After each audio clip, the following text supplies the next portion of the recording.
ড্রেনে পড়ে মর্মান্তিক মৃত্যু হলো 2 বছরের এক শিশুর। ঘটনা কৈলাসহরে ইছপপুর গ্রাম পঞ্চায়েত এলাকায়। ঘটনার বিবরণে জানা গেছে, কৈলাসহরে গৌরনগর ব্লকের অধীন ইছপপুর গ্রাম পঞ্চায়েতের ৫ নং ওয়ার্ডের পাখিরবাদা এলাকার বাসিন্দা আরিছালির বাড়ির সামনে বড় একটি ড্রেন রয়েছে।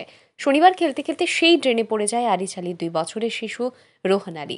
কিন্তু সাথে সাথে বিষয়টি টের পায়নি বাড়ির লোকজনরা। দীর্ঘ সময় শিশুটিকে দেখতে না পেয়ে খোঁজাখুঁজি শুরু করলে ড্রেনে শিশুটিকে পড়ে থাকতে দেখে বাড়ির লোকজন সাথে সাথে শিশুটিকে উদ্ধার করে ঊনকোটি জেলা হাসপাতালে নিয়ে যাওয়া হয়। কিন্তু হাসপাতালে কর্তব্যরত চিকিৎসক শিশুটিকে মৃত বলে ঘোষণা করেন। চিকিৎসকের মুখে এই কথা শোনার পর কান্নায় ভেঙে পড়ে শিশুটির পরিবারের লোকেরা।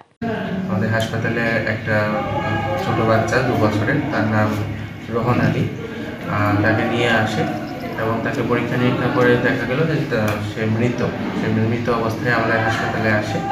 এবং তার পরিজনদেরকে যখন জিজ্ঞেস করলাম পরিবারের লোককে, তার দাদুকে, তখন উনি বললেন যে বাচ্চাটার বাড়ির পাশের কোনো একটা ড্রেনের মধ্যে নাকি 10-15 মিনিট ধরে পড়েছিল এবং তারপরে তারা 10-15 মিনিট পরে বাচ্চাটাকে খুঁজতে এখানে এসে ওকে তুলে। স্যার, এটাকে হসপিটালে নেওয়ার আসার আগেই মারা গিয়েছিল? হসপিটালে মানে আমি যখন দেখলাম, ইমার্জেন্সিতে আসলো, তখন অলরেডি বাচ্চা তখন। ধন্যবাদ স্যার। এই ঘটনায় গোটা এলাকা জুড়ে শোকের ছায়া নেমে আসে। ব্যুরো রিপোর্ট, আর ই নিউজ।